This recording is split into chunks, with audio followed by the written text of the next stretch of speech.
نہیں ہے کہ ایک آدمی ایمان رکھتا ہو اور نماز چھوڑ دے اور ایمان رکھے جھوٹ بول لے، کیونکہ جھوٹ تو نفاق کی علامت ہے۔ پھر آخر وہ کون سا ایمان ہے کہ جس ایمان کے ہوتے ہوئے یہ سارے گناہ ہو رہے ہیں، سود بھی ہے، جھوٹ بھی ہے، غیبت بھی ہے، بہتان بھی ہے، رشوتیں بھی ہیں، اور جو کہ دین کے احکامات بھی زندہ نہیں ہو رہے ہیں، نماز بھی قضا ہو رہی ہے مومن کی، کہ کیسے ہو رہا ہے یہ کون سا ایمان ہے؟ یوں کہیں کہ یہ ایمان دعوے کا ہے، حقیقت کا نہیں ہے، کہ دعوے کا ایمان ہے۔ کہ دعوے کا ایمان امت میں کب پیدا ہوتا ہے؟ کہ دعوے کا ایمان جب پیدا ہوتا ہے جب ایمان کی دعوت ختم ہو جاتی ہے۔ ایمان ختم ہوئی کہ اب ایمان کا دعویٰ رہ جائے گا۔ کیوں؟ اس لیے کہ دعوت کا خاصہ تو ہے یقین کا پیدا کرنا۔ جب امت ایمان کی دعوت پر آئے گی تو اللہ رب العزت ایمان کی حقیقت اندر اتاریں گے۔ یہ فرماتے تھے ماسٹر رحمۃ اللہ علیہ کہ دعوت دینے کا مقصد ہی یقین کا بدلنا ہے۔ یہ دعوت دینے کا مقصد یہ ہے کہ جتنے محتاج ہم ایمان کے ہیں اتنے ہی محتاج ہم ایمان کی دعوت کے ہیں۔ یہ دعوت کا خاصہ ہے یقین کا پیدا کرنا۔ جس چیز کو اپنے اندر پیدا کرنا چاہتے ہو اس کی دعوت دوسروں کو دو، تو اللہ رب العزت وہ چیز دعوت دینے والوں کے اندر دوسروں سے پہلے پیدا کر دیں گے۔ یہ جو کہتے ہیں بھیا ہر ایک کے لیے کیا ضروری ہے یہ کام کرنا، یہ فرض کفایہ ہے کہ نہیں؟ فرض عین ہے، کیونکہ ایمان فرض عین ہے، اس لیے اس ایمان کو بنانا بھی فرض عین ہے۔ یہ خیال غلط ہے کہ یہ کام فرض کفایہ ہے، کہ نہیں، بالکل خدا کی قسم فرض عین ہے، اس لیے کہ ایمان فرض عین ہے۔ ایمان سیکھنا فرض ہے مومن کے لیے، مومن کے لیے ایمان سیکھنا فرض ہے اور فرض عین ہے۔ جس طرح نماز فرض عین ہے اس طرح نماز کا سیکھنا بھی فرض عین ہے، جس طرح ایمان فرض عین ہے ایمان کا سیکھنا بھی فرض عین ہے۔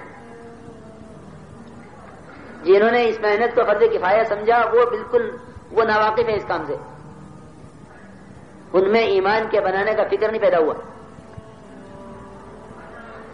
کہ ایمان کی دعوت کی ضرورت اس لیے ہے تاکہ ایمان کی دعوت سے ترقی کرے۔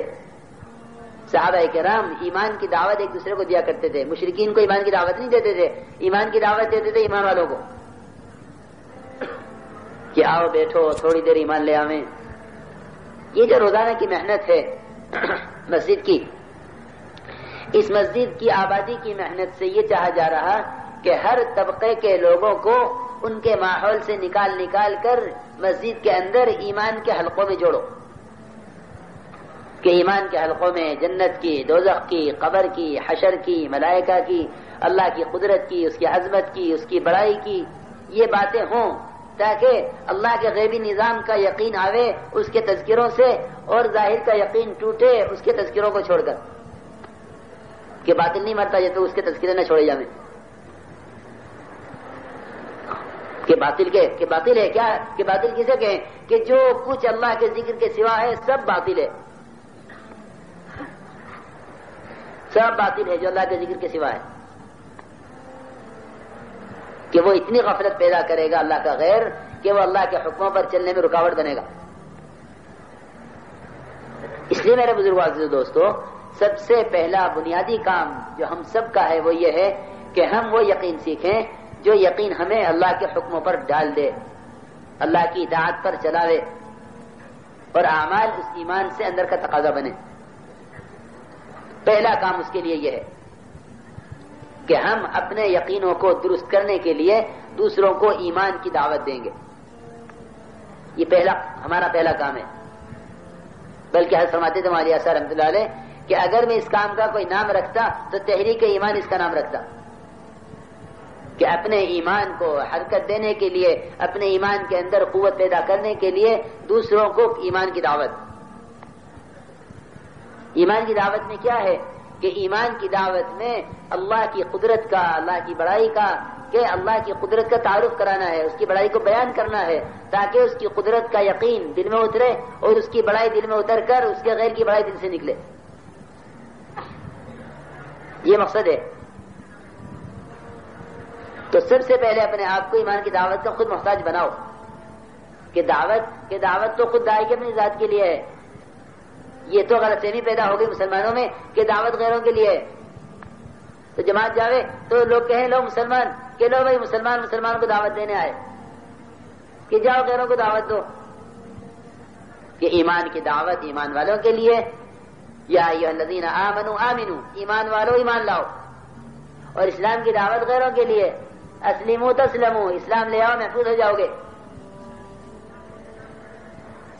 تو بنیادی بات ہے یہ، ابتدائی چیز ہے یہ کہ ہم ایمان کی دعوت کو اپنے لیے سمجھیں کہ ایمان کی دعوت یہ ہے. اس طرح ہم اپنے یقینوں کو بدلنے کے لیے روزانہ مسجد کو وقت دیں گے. مسجد میں، تعلیم کے حلقوں میں اور دعوت کے حلقوں میں، ایمان کے حلقوں میں، اس میں بیٹھ کر ایمان سیکھو. یہ صحابہ کی سنت ہے جو امت سے ختم ہو گئی. امت سے ختم ہو گئی ہے کہ ایمان سیکھنے مسجد میں چلو، بلکہ یہ بات پیدا ہو گئی کہ مسجد میں نماز کے علاوہ کوئی کام ہی نہیں ہے. حالانکہ صحابہ کرام کہ وہ آندھی چلے تو مسجد، اور کوئی فاقہ آ جائے تو مسجد، اور بیماری آوے تو مسجد، ہر مسئلے کا حل مسجد تھا. اب صرف مسجد کا عمل نماز رہ گیا، وہ بھی نمازیوں کے لیے، کہ نہیں، بلکہ ہم نماز کے علاوہ مسجد کو وقت دیں ایمان کے حلقوں میں ایمان سیکھنے کے لیے. اور پھر جو ایمان سنا ہے مسجد کے میں تعلیم جو ہے مسجد کے حلقوں میں، اس ایمان کی باہر نکل کر دعوت دیں. کیونکہ ہم دعوت دیں گے اور ایمان کی مجلسوں میں ایمان سیکھیں گے اور رو رو کر اللہ تعالیٰ سے ایمان کی حقیقت کو مانگیں گے. اس سے اندر، کیونکہ اندر ایمان اندر آئے گا، کیونکہ اللہ کا وعدہ ہے من یرید العلم والایمان یؤتہ اللہ.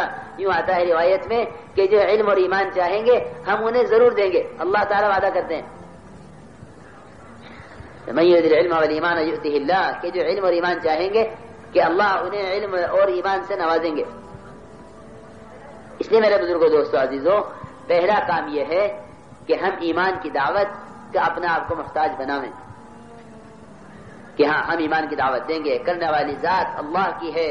خوب اللہ کا تعارف کراؤ. سارے نبیوں کی مشترکہ محنت ہے اللہ کی ذات کا تعارف کرانا. ہر نبی اللہ کا تعارف کرانے کے لیے آیا ہے. ہر نبی، تمام انبیاء علیہ السلام کا مشترک کلمہ ہے لا الہ الا اللہ. اور یہی کلمہ جناب رسول اللہ صلی اللہ علیہ وسلم کو دیا گیا کہ یہ میرا کلمہ ہے اور مجھ سے پہلے تمام نبیوں کا یہی کلمہ ہے. اللہ تعالیٰ فرماتے ہیں کہ جو نبی ہم نے بھیجا اس کو ہم نے کلمے کی وحی کی ہے. ما ارسلنا من قبلک من رسول الا نوحی الیہ انہ لا الہ الا انا فاعبدون.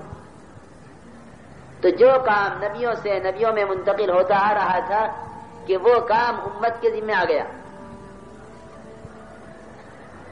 کہ جو صحابہ کا پہلا کام تھا وہ امت کا پہلا کام کہ یقین کا سیکھنا اللہ رب العزت کی وحدانیت، اس کی بڑائی اور اس کی عظمت اور اس کی کبریائی اور اس کی وحدانیت، اس کی یکتائی، اس کی دعوت دو.